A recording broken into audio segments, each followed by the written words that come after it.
እውነት እላቸዋለሁ ይሄ ነገር ደስ አይልም። በእውነት ደስ አይልም። ይሄ ደስ አይልም የምላችሁ ጉዳይ የኔ የግል ስሜቴ ነጸብራቅ አይደለም። የኔ የግል ስሜቴ ቢሆን ላጋራችሁ ሁሉ አልፈልግም ነበር። የግል ጉዳይ አይደለም። ደስ አይልም ስላችሁ ይሄ ደስ የማይለው ነገር፣ ይሄ ደስ የማይለው ጉዳይ የሀገር ጉዳይ ነው። ይሄ ደስ የማይለው ነገር የትውልድ ጉዳይ ነው። የእውነት እላችኋለሁ ደስ አይልም። በጣም ደስ አይልም። በጣም አደገኛ ነው። በጣም የሚያስጠላ ነው። ደስ አለማለቱን፣ ጥሩ አለመሆኑን እናንተም አይታችሁት ከሆነ ይሄ ነገር ገና ከጅምሩ ስር ሰዶ እኛን ሳይነቅለን ሀይ ልንለው ይገባል። እውነት እላችኋለሁ ደስ አይልም። በጣም ደስ አይልም። ይሄ ደስ የማይለው ጉዳይ ምንድን ነው? ለእኛም ንገረንና ደስ ይላል ደስ አይልም የሚለውን እኛም እንመዝነው። ብቻህን ደስ ይላል ብቻህን ደስ አይልም ብትለን ሚዛን አይደፋም የምትሉኝ ከሆነ ሶስት ነገሮችን ላንሳና ደስ ይላል አይልም የሚለው ራሳችሁ መልስ ስጡበት። እኔ ግን ሕያው እግዚአብሔር ምስክሬ ነው፣ እውነቴን ነው ልንገራችሁ፣ ደስ አይልም። በጣም የሚያስጠላ ነው። ምንድን ነው? ሶስት ነገሮችን ላንሳ። የመጀመሪያው አስተውላችኋል? ሀገራችን ላይ ኢትዮጵያ ላይ እየሆነ ያለውን ነገር አስተውላችኋል? እኔ በሶስት ጠቅልየዋለሁ። ኢትዮጵያ ላይ በጣም ብዙ ዝብርቅርቅ አለ። ኢትዮጵያ ላይ በጣም ብዙ አስቀያሚ ነገሮች እየተፈጠሩ ነው ያሉት። እኔ ግን በሶስት ጠቅልየዋለሁ። የመጀመሪያው ደስ የማይለው ነገር ምን እንደሆነ ታውቃላችሁ? የሃይማኖት መስመሮች ውንብድና ውስጥ ገብተዋል። የሃይማኖት መስመሮች ስል ማንኛውም እግዚአብሔርን አመልካለሁ ብሎ ሕጋዊ እውቅና ተሰጥቶት ፍቃድ የወሰደ በተቋም ደረጃ የተቋቋመ ሃይማኖትን በሙሉ ነው የምላችሁ። የሃይማኖት መሰረቶች መረን ለቀዋል። የሃይማኖት መሰረቶች ውንብድና ውስጥ ገብተዋል። በዚህም ምን እንደሆነ ታውቃላችሁ? በምድሪቱ ላይ ግፍና በደል ሲፈጸም ይሄ ሁሉ ነገር ሲሆን እያዩም እየሰሙም ዝም ብለዋል። ይሄ በጣም አደገኛ ነገር ነው። ከዚህ ይልቅ የራሳቸውን ንግድ፣ የራሳቸውን ፍላጎት፣ የራሳቸውን ሀሳብ ሰዎች በሃይማኖት ላይ እያንቀሳቀሱ ነው ያሉት። እውነት እላቸዋለሁ ይህ ነገር ደስ አይልም። የሃይማኖት ተቋማት ዋነኛ መሰረታቸው፣ ትክክለኛውም ስራቸው፣ ተልእኳቸው የእግዚአብሔርን ፍላጎት የእግዚአብሔርን ሀሳብ ለምድር ማምጣት፣ ትውልዱን ማስተማር፣ ማሳረፍ ነው። ጸብ ካለ ማስታረቅ ነው። ክፋት ካለ፣ አመፅ ካለ እሱ ቁጥጥር እንዲደረግበት በብዙ መንገድ መስራት ነው። የሃይማኖት ተቋማት ሌላ ስራ የላቸውም። በእርግጥ ስለ ሃይማኖት ተደጋጋሚ አውርቻ ቃለሁ። ሆን ተብሎ ምድርን ለማጥፋትም የሚቋቋም ሃይማኖት ሊኖር ይችላል አለም። ከሰውም ከእግዚአብሔርም ሀሳብ ያፈነገጠ ሃይማኖታዊ የሆነ ወይም ሞራላዊ የሆነ በጣም አስቀያሚ የሆነ ሃይማኖታዊ ድርጊትም ምድር ላይ አለ። እሱን ተውት። ግን ባጭሩ እግዚአብሔርን እናውቃለን የሚሉት ውንብድና ውስጥ ገብተዋል። በዚህም ግፍና በደል ሲሰራ፣ ጥፋት ሲጠፋ፣ እርኩሰት ምድሪቷ ላይ ሲሰፍን ዝም ብለዋል። የሚገርመው ነገር በግልጽ መንገድ በሚታይ መልኩ ማለት ነው፣ ምንም ማስተባበል በማይቻልበት መልኩ ከእግዚአብሔር ክብር ይልቅ የራሳቸውን ክብር አስቀድመዋል። የሚፈልጉት እነሱ እንዳይነኩ ነው። የሚፈልጉት እነሱ እንዲጨበጨብላቸው ነው። የሚፈልጉት እነሱ እንዲወደሱ ነው። የሚፈልጉት እነሱ እንዲሞገሱ ነው። የእግዚአብሔር ክብር በምድሪቷ ላይ እንዲመጣ፣ የእግዚአብሔር ስምና ስልጣን ህዝቡ ላይ እንዲሰራ አይፈልጉምም፣ እየሰሩም አይደለም። እንደገናስ በግልጽ በሚታይ መልኩ አሁንም ከመለኮት ፈቃድና ስልጣን ይልቅ የራሳቸውን ፍላጎትና የተከታዮቻቸውን ይሁንታና ጭብጨባ አስበልጠዋል። በቃ እነሱ የሚጨበጨብላቸውን፣ የሚወደስላቸውን፣ የሚሸረገድላቸውን ነገር ነው የሚያደርጉት። የመለኮት ፍቃድ የእግዚአብሔር የመንግስቱ ስራ ምንድን ነው? እግዚአብሔር ለእኛ የሰጠን ስራ ምንድን ነው? ሹመቱ ስልጣኑ ምንድን ነው ብለው በጭራሽ አይመረምሩም። ይሄን ነገር ስናገር ደስ የሚለው ክፍል ሊኖር ይችላል፣ ላይኖር ይችላል። እሱ እኔን አይመለከተኝም። ደስ የሚለው ደስ ይበለው፣ ደስ የማይለውም ደስ አይበለው፣ የራሱ ስሜት ነው። ግን እውነት ልንገራችሁ፣ ሃይማኖት መስመሩን ለቆ አመፅና ውንብድና ውስጥ ገብቷል። ይሄ ነገር ደስ አይልም።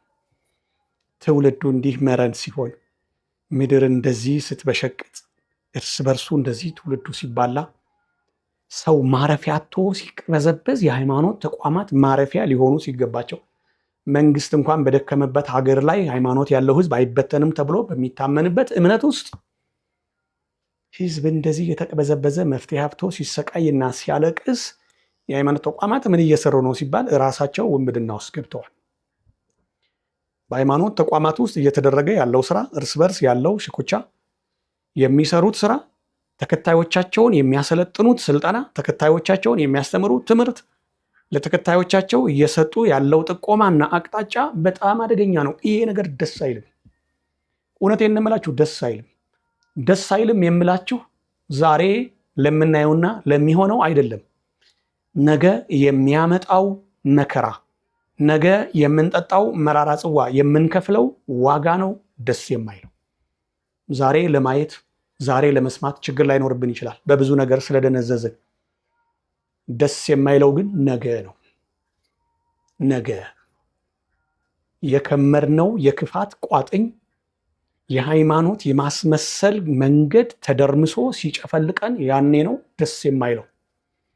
የሚያውቀውም የማያውቀውም፣ የሚመለከተውም የማይመለከተውም፣ እየተጎዳውም ያልተጎዳውም፣ ሲደሰት የኖረው ሲቦርቅ የኖረውም፣ ተጨቁኖም ሲያለቅስ የኖረውም እኩል ነው የሚጨፈልቀው። በጣም አደገኛ ነገር ነው። ይሄ ነገር ደስ አይልም።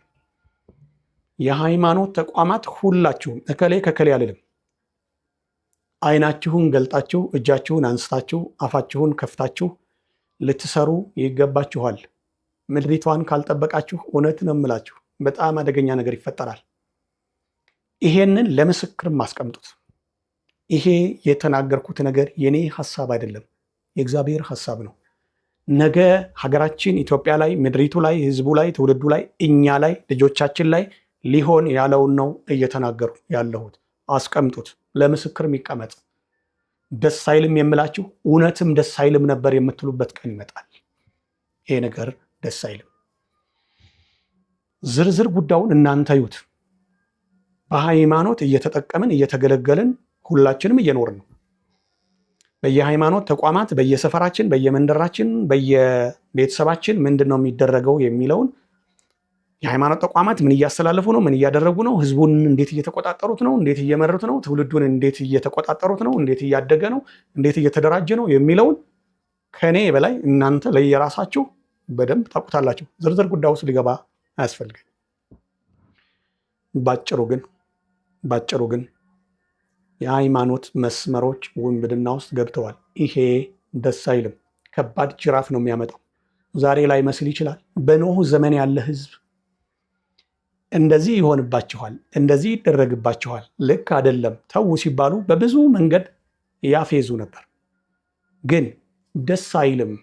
ነገ የሚመጣው ጅራፍ፣ ነገ የሚመጣው ቁጣ፣ ነገ የሚመጣው ግርፋት፣ አትችሉትም፣ ተዉ፣ ደስ አይልም ሲባሉ እነሱ ግን የምናየው የምንሰማው የምናደርገው የምንኖረው ኑሮ ዘመናችን ደስ ይላል ይሉ ነበር። ግን ደስ አይልም ነበር። መጨረሻው ምን ሆነ? እኔ ለምን ዘረዝረዋለሁ? በጣም ታዋቂ ታሪክ እኮ ነው የኖህ ታሪክ።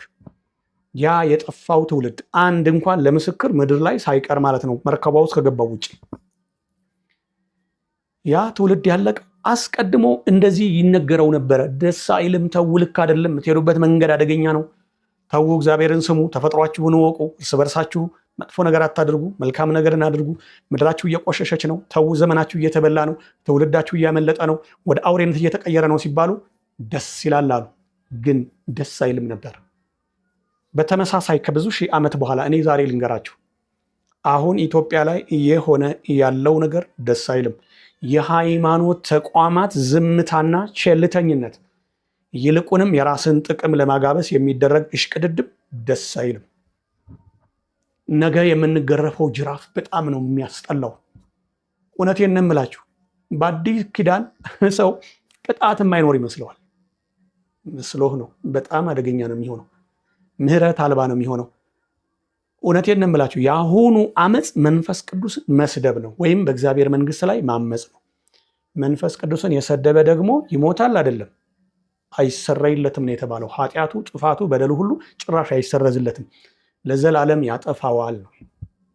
እኔ ተናግሬያለሁ። ደስ አይልም።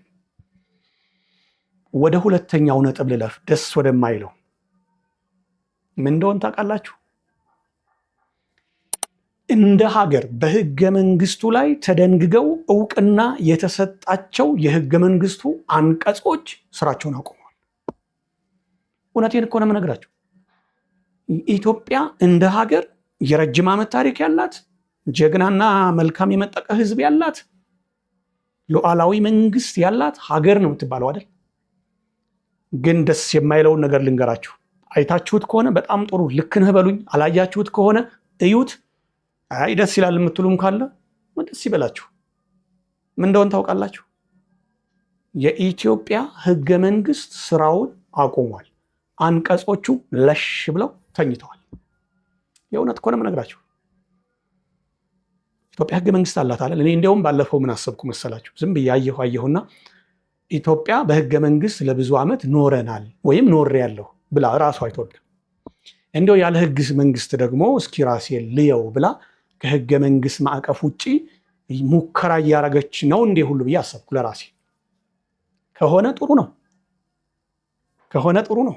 ከህግ በላይ መሆን መልካም ነው። በአመፅ ሳይሆን በጽድቅ፣ በብቃት፣ በምጥቀት ምንም ህግ የማይገዛው እሱ ላይ የጥፋት አንቀጽ የማይጻፍበት ምጡቅ ሰው ከሆን ወይ እሱ ተገኝቶ ነው እንዴ? እውነቴን ነው የምላችሁ። ይቺ ዓለም ተደምስሳ እንደገና የሚመጣውም ዓለም ይሄን ያደርገዋል ብዬ አላስብም። ከሆነ ደስ ነው የሚለኝ። ህገ መንግስቱን የተው ነው ችላ ያል ነው። ከህገ መንግስቱ በላይ አቅም ፈጥረን ምንም አይነት ወንጀል ሳይገኝብን በቅድስና ከሆነ ደስ ነው የሚለኝ። ግን ደስ አይልም። ለምን እንደሆን ታውቃላችሁ? መብት ሲደፈር፣ ስርዓት ሲጣስ፣ ሀገር ስትበዘበዝ፣ ትውልድ ባሻው ሲረግጥ፣ እንግዳ ትምህርቶች በህዝቡ ላይ ሲሰለጥኑ፣ ምድሪቱ እንደዚህ ስትቆሽሽ የህገ መንግስቱ ድንጋጌዎች እውቅና የሰጠናቸው ይታደጉናል፣ ኃይሉናል፣ ያግባቡናል፣ ያረዳዱናል፣ ያመሳክሩናል ያልናቸው ህጎች ለሽ ብለው ተኝተዋል ፊታችን። በጣም ነው የማዝነው። ሀገር እኮ የግለሰብ አይደለም። ሀገር እኮ ይሄ የስንዴ ማበጠሪያ ሰፌድ አይደለችም። ሲቀደድ ሲበላሽ ወይ ሲቃጠል ሰበዝና ስንደዶ ፈልገን ወይ ደግሞ የሆነ ግቻ ነገር ፈልገን እንደ ነገሩ ተብትበን በ3 ቀን የምናደርሳት የእጅ ስራ አይደለችም። ሀገር የእግዚአብሔር ስጦታ ናት። ሀገር የብዙ ጀግኖችና የብዙ ቅዱሳን የአጥንትና የደም ውጤት ናት። ይሄን አታውቁም እንዴ? በደም ነው እኛ ህገ መንግስታችን የተቀበልነው። ኢትዮጵያ ያልከፈለችው ዋጋ የለም። ብዙ ህፃናት አልቀዋል። ብዙ እናቶች ዋጋ ከፍለዋል። ብዙ ጀግኖች ተሰውተዋል። ብዙ ቅዱሳን ረግፈዋል። በብዙ ጀግኖችና ቅዱሳን አጽም ላይ ነው ቤታችንን የሰራ ነው፣ ከተሞቻችንን የሰራ ነው። ኢትዮጵያ ከደምና ከአጥንት ነፃ የሆነ መሬት የላት። ለብዙ ሺህ ዓመት ዋጋ ከፍላለች ራሷን ለማቆም። ግን ህገ መንግስቱ ለሽ ብሎ ተኝቷል። ጭራሽ የሚዳኝ ህግ ሀይ የሚል አካል የለም። ይሄ ነገር ደስ አይልም። እውነቴን ነው የምላችሁ፣ ደስ አይልም። ትውልዱ እንደ ዘመነ መሳፍንት እንደሰለጠነው እንዳሁን 21ኛው ክፍለ ዘመን አይደለም እኮ እንደ መሳፍንቱ ዘመን የፈለገውን ያሻውን ያደርጋል። የእስራኤል ህዝብ መጽሐፈ መሳፍንት ላይ ተመዝግቦ እንደምናገኘው የእስራኤል ህዝብ ምን ያደርግ ነበር ይላል። በዛን ዘመን ንጉሥ ስለሌለ፣ የምሰበሰባቸው ስለሌለ፣ ህገ መንግስት ስለሌለ፣ የህዝብ ህግ ስለሌለ፣ ስርዓት ስለሌለ ሁሉም ሰው በየግሉ በፊቱ ደስ ያለውን ሁሉ ያደርግ ነበር ይላል። እንዲህ ነው የሆነው። አሁን ብዙ ዘመን ብዙ ታሪክ አስቆጥረን ብዙ ዘመን አልፈን መተን ብዙ ትልልቅ ሰዎች እያሉን በታሪካችን፣ በእምነታችን፣ በጀግንነታችን፣ በቅዱሳን አባቶቻችን እየኮራን ግን ሁላችንም ዛሬ በየፊታችን ደስ ያለንን ነገር እያደረግን ነው። ከልካይ የለንም። ይሄ ነገር ደስ አይልም። እውነቴን እንምላችሁ፣ እንደዚህ ከሆነ ምን እንደሚፈጠር ታውቃላችሁ? በጣም የላሸቀ ተስፋ የቆረጠ ፈሪ ስድ የሆነ ትውልድ ይሰፍራል እዚች ሀገር ላይ። ከዛ ምን ይሆናል? ሌሎች መጥተው ይችን ሀገር ይወርሷታል። ሌሎች ሲመጡ በጦርነት አይደለም፣ ፈቅደን ጀዝበን ራሳችንን ስተን ደንቁረን ዲዳ ሆነን መናገር የማንችል መስራት የማንችል መንቀሳቀስ የማንችል ልምሾዎች ሆነን፣ እውነቴን ነው የምላችሁ ልምሾዎች ሆነን ሌሎች ደካሞች መጥተው ይችን ሀገር ይኖሩባታል። የእኛ ስራ ምንድን ነው? እየማቀቁ መሞት፣ ባሪያ ሆኖ ማገልገል፣ ተስፋ ቆርጦ ማበድ፣ ከዛ መሰደድ ነው የሚሆነው። ይሄን እንዳትረሱ። ይሄ ነገር ደስ አይልም። መንግስት እንደ መንግስት ኮስተር ብሎ አቋም ይዞ ሸንቀጥ ብሎ ሀገሪቷን ሊመራና ሊያስተዳድር ይገባል። በመንግስት መዋቅር ውስጥ ያለ ተዋረድ ስልጣን የየራሱን ገበታ ሊመለከትና ሊሰራ ይገባል። በስራው ላይ ሊገኝ ይገባል። በመንግስት መዋቅር 3 መዋቅሮች አሉ አይደል? ህግ አውጭ አለ፣ ህግ አስፈጻሚ አለ፣ ህግ ተርጓሚ አለ። ህጉ ወጥቶ ለጥ ብሎ ተኝቷል። የሚያንቀሳቅሰው የሚያስፈጽመው የለም፣ የሚተረጉመውም የለም። ይሄ ነገር ደስ ይላል ነው? እውነቴን ነው የምላችሁ፣ ደስ አይልም። ማንም ተነስቶ የፈለገውን ሰው ጥርግርጉን አውጥቶ ሲሳደብ፣ ማንም ሰው የፈለገውን የራሱን ፈጠራ ታሪክ እኔ ጦዞ ይሁን አንብቦ ይሁን ሳይታወቅ ዝም ብሎ የራሱን ፈጠራ ታሪክ እንደፈለገው ሲያወራ፣ የፈለገውን ኮንተንት ክሬት አድርጎ ሚዲያ ላይ ሲያጓራ፣ የፈለገውን ማህበረሰብ ሲያበሻቅጥ፣ የፈለገውን ክፍል ደግሞ ሲክብ ሀይ የሚለው የለም። ለምንድን ነው ከተባለ ህጉን ተከታትሎ የሚያስፈጽምና በሚፈጸመው ህግ ውስጥ ያለውን ጉድለት እየተረጎመ እንደሚጠቅም ህዝቡን የሚመራው አካል ለሽ ብሎ ተኝቷል። ህጎች ተኙ ስል ምን ማለት ነው? ስራ አስፈጻሚውና ስራ ተርጓሚው ለጥ ብሎ ተኝቷል። ያ ማለት ህዝቡም የራሱን ድርሻ እየተወጣ አይደለም። እንግዳ ትምህርቶች ህዝቡ ላይ ሲሰለጥኑ ህጎች ለጥ ብለዋል። ይሄ ደስ አይልም። እውነቴን ነው የምነግራችሁ ከልቤ። እኔ አንዴ አሁን መጥፎ ነገር ሁሉ እንዳልናገር በጣም እየተጠነቀቅኩ ነው። ለምን ታውቃላችሁ? በጣም ነው መበሳጨው። ወሬያችን ሁሉ ውሸት፣ ከንቱ። በቃ የጥንታዊ ሀገር ነን፣ ኢትዮጵያ የእግዚአብሔር ሀገር ናት፣ የቅዱሳን የታል? ለጥ ብሎ ታሪካችን ውሃ እንደሄደበት ሳር ተኝቷል። ነገ ይበሰብሳል። ያለው አማራጭ ምንድን ነው? ተጠርጎ ትቢያ መሆን ነው፣ ወይም ደግሞ አንድ ቦታ ይገለልና ቆሻሻ መጣያ ይገባል። ታሪካችን እንኳን ወደ ዜሮ እየዘቀጠ ማንነታችን እየወረደ እንኳን ሲሄድ እያስተዋልን አይደለም። ይሄ ደስ አይልም። የእውነት በጣም ደስ አይልም። ሶስተኛውም እንደሆን ታውቃላችሁ ደስ የማይለው የመጀመሪያው የሃይማኖት ተቋማት ወይም ሃይማኖታዊ መስመሮች ውንብድና ውስጥ ገብተዋል። ይሄ ደስ አይልም። በደል እያዩ ክፋት እያዩ ርኩሰት እያዩ ትውልዱ ሲባላ ራሳቸው ክብራቸውን አስጠብቀው መናጠቅ ውስጥ ገብተዋል። ስድድብ ውስጥ ገብተዋል። ንግድ ውስጥ ገብተዋል። ደስ አይልም። ሁለተኛው ህገ መንግስቱ ለጥ ብሎ ተኝቷል። አንድም ስራ እየሰራ አይደለም አገሪቷ ላይ። ይሄ ሁሉ እንባ ሲፈስ አገሪቷ ላይ ይሄ ሁሉ ብልሽት ሲፈጠር ትውልዱ እንዲህ ብትንትኑ ሲወጣ ህገ መንግስቱ ለጥ ብሎ ተኝቷል። ህግ አስፈጻሚውና ህግ ተርጓሚው ለጥ ብሎ ተኝቷል። ህግ አውጪውም ለምን አይልም ለጥ ብሎ ተኝቷል። ይሄ ደስ አይልም። እውነቴን ነው የምላችሁ ደስ አይልም። ሀገራችን ለማቅናት መሞት ካለብን እንሞታለን። እውነቴን እኮ ነው የምላችሁ። እውነተኛ መስዋዕት እኮ ጽድቅ ነው። ሌት ተቀን መስራት ካለብን እንሰራለን። መራብ ካለብንም ለተወሰነ ጊዜ እንሰራለን። ሀገራችን ነፃ ትወጣለች። በቃ መቀጣት ካለብንም መገሰጽ ካለብንም እንቀጣ፣ እንገሰጽ። በቃ ሀገራችን ነፃ ትወጣ። ይሄ ግን ደስ አይልም። ደስ አይልም ስላችሁ አሁን እይተው አይደለም፣ ነገ የሚገርፈን ጅራፍ እሱን ተከትሎ የሚመጣው ደስ አይልም። በጣም አስቀያሚ ነው። ቆርፋዳ ጅራፍ እንዳይመስላችሁ፣ ጥርስ ያለው ጅራፍ ነው የሚገርፈን። ስንመታ ስጋችን እየቦጨቀ አጥንታችን እየሸነቆረ የሚያፈራርሰን አደገኛ ጅራፍ ነው። ይሄ ደስ አይልም። እኔ እሱ ጅራፍ እንዲገርፈኝ አልፈልግም። ይቺ ሀገር የሁላችንም ናት። ሀገር የብዙ ሰዎች ያስተዋጽኦ ውጤት ናት። ሀገር ሽልማት ናት። አስቀድሜ ተናግሬያለሁ። ሀገር የእግዚአብሔር ስጦታ ናት። ምድር የእግዚአብሔር ናት። እግዚአብሔር ልጆች ተከፋፍለው የእግዚአብሔር ልጆች በክብርና በሰላም የሚኖሩባት ራሳቸውን የሚገልጹባት ስፍራ ናት። ምድር ዝም ብላ አይደለም። ሀገር ዝም ብላ አይደለም። ግን እውነቴን ነው የምላችሁ ጥቂት ሰዎች የማይባሉ በጣም አስቀያሚ ነገሮችን ወደ ሀገራችን እያስገቡ ምን እያደረጉ ነው? ሀገሪቷን የምታስጠላ እያደረጓት ነው። ነገ በእሳት አለንጋ የምትገረፍ ባለ ዕዳ ሀገር ነው የምትኖረን። ይሄ ደስ አይልም። በእውነት እኔ በቃ ደስ አይልም። ሶስተኛው ትልልቅ ሰዎች ሁለት ነገር መርጠዋል። እውነት በጣም ትልልቅ ሰዎች፣ ትልልቅ ስል ከማስተዋልና ከእድሜ ጋር ይያያዛል፣ ከክብርና ከጽድቅ ጋር ይያያዛል። ጽድቅ አለን የሚሉ እድሜያቸው የገዘፈ በሽበት የተጠመቁ በጥበብ የተዋጁ ጥበበኛ ሰዎች ናቸው ትልቅ የሚባሉት። ትልቅ ሰዎች ሁለት ነገር መርጠዋል። ምን እንደመረጡ ታውቃላችሁ? ታናሽነትንና ዝምታን መርጠዋል። ዝም ብለዋል፣ ታናሽ ሆነዋል። ታናሽ ሆነዋል ስል በትትና አንገታቸውን ዝቅ አድርገዋል እያልኩ ነው እንደሚመስላችሁ? ሕፃን ሆነዋል። ሕፃን ከረሜላ የሚልሱ ማርማር የሚል ነገር የሚፈልጉ ሕፃን ሆነዋል። ሕፃን የኢትዮጵያ ታላላቆች እባካችሁ ስሙ። ሕፃን አትሆኑ። ሕፃን ከረሜላ የላሳችሁ ሽርፍራፊ ሳንቲሞች እንደ ግመል የሚስባችሁ ተቀጣጥላችሁ በአንድ መንገድ የምትሄዱ አትሆኑ። እኔ በጣም አፍራለሁ። የኢትዮጵያ ታላላቆች ስሙኝ፣ በጣም አፍራለሁ። ሐረጋውያንም አዋቂ ነን የምትሉም ጥበብ አለን እግዚአብሔር ክኖናል የምትሉም ትልልቅ ናችሁ። እኔ ልንገራችሁ፣ በጣም ነው የሚያሳፍረን። አሻቅበን እናንተ እንዴት ልንገስጽ እንችላለን? አሻቅበን ወደ ላይ አንጋጠን እንዴት ነው እናንተን ግዙፍ ሰዎች የምንመክረው?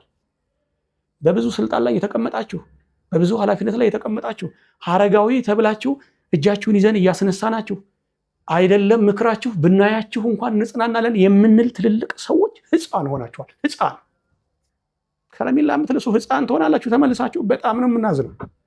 እንዴ የነዛ ጀግኖች ልጆች ናችሁ እኮ። እኛ ከእናንተ አብራክ ነው እኮ የወጣ ነው። እናንተን አሻቅበን እንዴት ነው የምንመክረው? በጣም የሚያስጠላው እኮ ይሄ ነው። ደስ አይልም። ልጅ አባቱን ሲያጽናና፣ ልጅ አባቱን ሲመክር፣ ልጅ ለአባቱ ቀድሞ አቅጣጫ ሲያስቀምጥ ደስ አይልም። ከእጃችሁ ከረሜላ ካፋችሁ ቸኮሌት እንንጠቅ እንዴ? በዚህ እድሜያችሁ፣ በዚህ እውቀታችሁ፣ በዚህ ግዝፈታችሁ ደስ አይልም። እውነት ደስ አይልም። ትውልዱ ነፃ ያልወጣው እኮ እናንተን እየፈራ ነው። ከፊት ቀድሜ አባቶችን ቀድሜ ታላላቆችን ቀድሜ ማይገባኝን ነገር አላደርግም ብሎ እኮ ነው። ኢትዮጵያዊ ደንቆሮ ነው እንደሚመስላችሁ? ትውልዱ እንደዚህ ሰነፍ ዝም ብሎ ሱሰኛ ነው እንደሚመስላችሁ? አገሪቷን ለዘመናት የሚታደግ ጀግና ትውልድ አለ እኮ እዚህ ህዝብ ውስጥ። ግን ምን እንደው ታውቃላችሁ? ትልልቆቹን ያከብራል ፈርዶበት የኢትዮጵያ ህዝብ። እንዲው ጭንጋፍ የሚሆን እውነተኛ ወይም ጠንካራ የሚሆን ሰነፍ፣ የእውነትን እምላችሁ የኢትዮጵያውያን አንዱ ጫና ታላላቆቹን ያከብራል። እየሰደቡትም እየተነጫነጩ እየተጨማለቁም ይተው እንጂ የሚል ነው። አክብሮ አከበርናችሁ፣ ግን ተዋርዳችሁን ያገኘናችሁ እናንተ እያላችሁ እኛ አሸቅበን እናንተን ልንሰድብና እናንተን ልንገስጽ አንችል። ደስ አይልም። ዳንኤል የባቢሎን ጠቢባን እንዳይገደሉ እንዳደረገ አታስታውሱ? በእድሜ ትበልጡናላችሁ፣ በትምህርት ትበልጡናላችሁ፣ በደረጃ ትበልጡናላችሁ። አታስታውሱ? የባቢሎንን ጠቢባን የንጉሱን ህልም አልፈታም ብሎ ሰብስቦ ምንም የማጠቅሙ ማገዶ ናችሁ ብሎ እኮ እሳት ውስጥ ሊማግዳቸው ሊፈጃቸው ሲል ዳንኤል ተነስቶ ምንድን ነው ያደረገው? ተዉ፣ የባቢሎንን ጠቢባን አታጥፉ አለ። ጠቢባን ሲል እኮ አክብሮ ነው። አያችሁ ትልቅነቱን? አክብሮ እኮ ነው ጠቢባን ሲል። ጠንቋዮች አላለም፣ መተተኞች አላለም። ግን እኮ እነዛ ጠቢባን የተባሉት እኮ ጠንቋዮች ናቸው፣ መጽሐፍ ገላጮች ናቸው፣ ህልም እንፈታለን የሚሉ ናቸው፣ ጽንስ የሚያወርዱ ናቸው፣ ህዝብ የሚበጠብጡ ናቸው። እነሱን ነው ዳንኤል አታጥፉ ያለው። ለምንድን ነው መሰላችሁ? ትልቅ ስለሆነ። ዳንኤል በእድሜው ሐረጋዊ መሆኑ ብቻ አይደለም፣ የመንግስት ሹመኛ ባለስልጣን መሆኑ ብቻ አይደለም፣ ነገር አዋቂም ነው፣ በእግዚአብሔርም የተሾመ ነው፣ ጻድቅ ሰው ነው፣ ትልቅ ሰው ነው። እሱም ተመልሶ ትንሽ ሆኖ በቀል ቢፈልግ ኖሮ እነዛ የባቢሎን ጠቢባን ይታረዱ ይሰየፉ ነበር። ንጉሱም ህልሙ ሳይፈታ ሲንቀዠቀዥ ይኖር ነበር። ያ ህልሙም ይሆንበት ነበር። ዳንኤል ግን ምን አለ? መፍትሄ ይዞ መጣ። ተው ንጉሥ ሆይ እባክዎን ጠቢባንዎትን አይግደሉ፣ ሀገሪቷን በአንድ ቀን ሰው አልባ አያድርጓት። እነዚህ ሰዎች ከዚህ ቀደም ብዙ ስራ ሰርተዋል፣ ባለውለታ ናቸው፣ ብዙ ነገር አድርገዋል። እባክዎትን ንጉሥ ሆይ እነዚህን ትልልቅ ሰዎች እነዚህን ጠቢባን አንድ ነገር ገና ስላቃታቸው እባክዎትን ምን አታደርጉ፣ አታጥፏቸው ብሎ ከሞት ታደጋቸው። ኢትዮጵያ ዛሬ ትልልቅ ሰዎቿ ሲወድሙ፣ ሲጠረጉ፣ ሲሰደዱ፣ ሲያለቅሱ፣ ሲራቡ፣ አንገታቸውን ደፍተው ሲሸማቀቁ፣ ትልልቅ ሰዎች ግን ከረሜላ ትፈልጋላችሁ፣ እየላሳችሁ ከረሜላ ትውላላችሁ። ሕፃን ሆናችሁ ማለት ነው። ሕፃን በልጆቻችሁ ፊት፣ በወንድሞቻችሁ፣ በወገኖቻችሁ ፊት መቆም አቃታችሁ። የአባቶቻችሁን ቤት ማስጠበቅ አቅቷችሁ የአባቶቻችሁ ቤት ተበትኗል። ሀገሪቷ ተፈታለች። ትልቅ ሰው አልባ ሕግ አልባ ሃይማኖት አልባ ሆናለች። ይሄ ደስ አይልም። እውነት እላችኋለሁ፣ ትልልቅ ሰዎች ወደ ቀልባችሁ ተመለሱ። ዝም ደግሞ አትበሉ። የምትችሉ ድረስ ተናገሩ። ምንድን ነው የምትፈሩት? ሞት ነው? አባቶቻችሁ ትናንት ሞተው የለም? ጥሩ ያደረገም መጥፎ ያደረገም ይሞታል። ደግሞ መልካም ያደረገ ሊሞት አይችልም። እግዚአብሔር ይረዳዋል። በወጀቡ ውስጥ ያሳልፈዋል፣ በእሳቱ ውስጥ ያቆመዋል። እውነት ነው የምላችሁ። ግን እኛ እናንተን አልፈን ሀገር ስንመክር፣ ትውልድን ስናጽናና፣ መንግስትን ተው እንጂ ብለን ሀሳብና አቅጣጫ ስንሰጥ፣ የሃይማኖት ተቋማትን ስንሸመግል ደስ አይልም። እኛ ገና ኩታራዎች፣ እኛ ገና ጎረምሶች፣ ለራሳችን ያልሰከንን ሰዎች አሻቅበን እነዚህን ትልልቅ ነገሮች ስናደርግ ደስ አይልም። የእናንተ ሞርዶ ልብሳችሁን ጥላችሁ ሕፃን መሆናችሁና በሀገሪቷ ተፋሰስ ላይ መቦረቃችሁ ደስ አይልም። ሀገሪቷንም ሌላ ባዕድና እንግዳ ትምህርት እየወረሳት ትውልዱ እየተኛ ሲወድቅ ደስ አይልም። ተረዳችሁኝ? በመግቢያ ደስ አይልም አልኳችሁ። ይሄ ነገር ደስ አይልም። በርዕሱ ላይም እንዳስቀመጥኩት ተምኔሉ ላይ ምንድን ነው የሚለው? ስትገቡ ያያችሁት ይሄ ነገር ደስ አይልም። የቱ? ይሄ ሶስቱ ነገር ደስ አይልም። ሀሳቡን እንቋጨው። እነዚህ ሶስት ነገሮች በመሆናቸው ምን እንደሆነ ታውቃላችሁ? ሁለት ጽንፍ ተፈጠረ። ሁለት ጽንፍ። አንደኛው ጽንፍ ወይ አንደኛው ወገን ምን እንደሆነ ታውቃላችሁ? ራሱን ጥሎ ራሱን በርካሽ ዋጋ ሸጦ ዘመኑን አቆሽሾ እርካሽ እና ቆሻሻ ነገሮችን ወደ ሀገር ውስጥ እያስገባ እየሸቀጠ ነው። ራሱን በርካሽ ዋጋ ሸጦ ዘመኑን አዋርዶ ሀገሩን አዋርዶ ወገኑን ንቆ የመጣበትን መንገድ ስቶ አንደኛው ወገን ምን እያደረገ ነው? በጣም የወረዱ በጣም ቆሻሻ የሆኑ ሸቀጦችን ሀገር ውስጥ እያስገባ ነው። ሸቀጥ ስላችሁ ሩዝና ፓስታ አይደለም። ይገባችኋል? ሸቀጥ እኔ ስለ ዘይትና ስለ አልባሳት እያወራሁ አይደለም። ሸቀጥ እምላችሁ ቆሻሻ አስተሳሰቦችን፣ ሰውን የሚያሳንሱትን፣ ሰውን የሚያዋርዱትን፣ መንገድ የሚያስቱትን፣ የሰውን ጭንቅላት እየቀየሩ አውሬ የሚያደርጉትን፣ የሰውን ማንነት አስተው እንስሳ የሚያደርጉትን ቆሻሻ ሸቀጦች ሀገር ውስጥ እያስገባ ነው። የሚገርመው ነገር የሃይማኖት ተቋማትም ትልልቅ ሰዎችም መንግስትም ምንም አይልም። ቅድም አስቀድሜ ነግሬያችኋለሁ። የሶስቱ መተኛት በጣም ያስጠላል፣ ደስ አይልም። ማንም እንዲያውም ይደገፋል፣ ይጨበጨብለታል፣ ሞራል ይሰጠዋል። ለምን? በቃ ደስ የሚል ነገር አመጣ። በቃ የሆነ ወጣ ያለ ነገር። ወጣ ያለ ነገር እኮ ቆሻሻ ከሆነ ምን ይደረጋል? በዛው እንዲወጣ ነው የሚደረገው፣ ይጠረጋል። እንዲህ አይነት ወገን አለ። የፈለገውን ሲያደርግ ምድሪቷን ሲያቆሽሽ ሲያበላሽ ምን አይልም? አያፍርም? ተው የሚለው የሚል እንዴት ያፍራል? መካሪ በሌለበት ጨዋ አይኖርም። የሚገስጽ በሌለበት ባለጌ አያፍርም። ምን ይደረግ? እንደዚህ ሆኗል። የነዚህ የሶስቱ ደስ የማይሉት ነገሮች ውጤት ሁለት ጽንፍ ፈጥሯል። አንደኛው ጽንፍ ነው። ሁለተኛው ወገን ደግሞ ምን እንደሆነ ታውቃላችሁ? የራሱን ዘመን የተሻለ ለማድረግ ለዓላማው ራሱን ሰውቶ ባለችው ጊዜ አዳዲስ ነገሮችን ይዞ ይወጣል። ለማስረጽ ተግባራዊ እንዲሆን ለማድረግ ለማስተማር ይወጣል። ከዛ ምን ይመጣል? እሱ ደግሞ ምን ይደረጋል? ፌዝ ነው የሚገጥመው።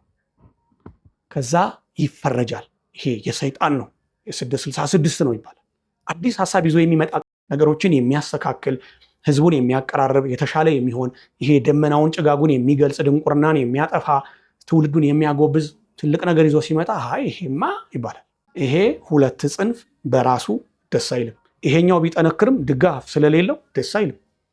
ይሄኛው እየሸቀጠ ስለሆነ ሰፊ ድጋፍ ስላለው ነገ ለሀገሪቷ ከባድ ጅራፍና የእሳት ጎርፍ ስለሚያመጣ ደስ አይልም። ባጭሩ ደስ የማይለው ነገር ይሄ ነው። እኔ ይሄን ያህል ከተናገርኩ ባለኝ ኃላፊነት ልክ እንደ አንድ ሰው እንደ አንድ ዜጋ እንደ አንድ እግዚአብሔርን እንደሚያውቅ ሰው ይሄን ያህል ከተናገርኩ እናንተ ደግሞ ነገሩን አስፉትና እዩት። ግን ደግሞ እንዳትረሱ ይሄ ደስ የማይለው ስለ ዛሬው ብቻ አይደለም። ነገ የሚያመጣው ውጤት ደስ አይልም። ኢትዮጵያ ስትወድቅ፣ ስትፈራርስ፣ ስትበሰብስ የአራዊትና የጓጉንቸር መኖሪያ ስትኖር ማየት ደስ አይልም። ነገ ይሆናል። በጣም አዝናለሁ። ይሄ እንዳይሆን ግን ስሙኝ። ይሄ ነገሬ ለምልክት ለምስክር ይቀመጥ። ደስ የማይለው ነገር ነገ እውነትም ደስ አይልም የምትሉበት ቀን ይመጣል። ስለዚህ አስቀድመን ስለ ሀገራችን ምን ይኑረን? ንቃት ይኑረን። እውነተኛ የሆነ አሰራርን ተከትለን እርስ በርሳችን አሁን ለሀገራችን እንነሳ። ይሄ በየሃይማኖቱ፣ በየብሔሩ፣ በየአካባቢው፣ በየጎሳው ተነስቶ የሚፈጠረው ንቅናቄ ተዉትና እንደ ሀገር ግን እነዚህን 3 የተኙ ደስ የማይሉ መስመሮችን ለማንቀሳቀስ ልንነቃ ይገባናል። ለነበረን ጊዜ ደጉ አባታችን እንዲህ እንኳን እየዋዘቅን የማይተወን የተመሰገነ ይሁን። በተወደደ አክብሮት ሰላም ብያለሁ። ደህና ሁኑልኝ።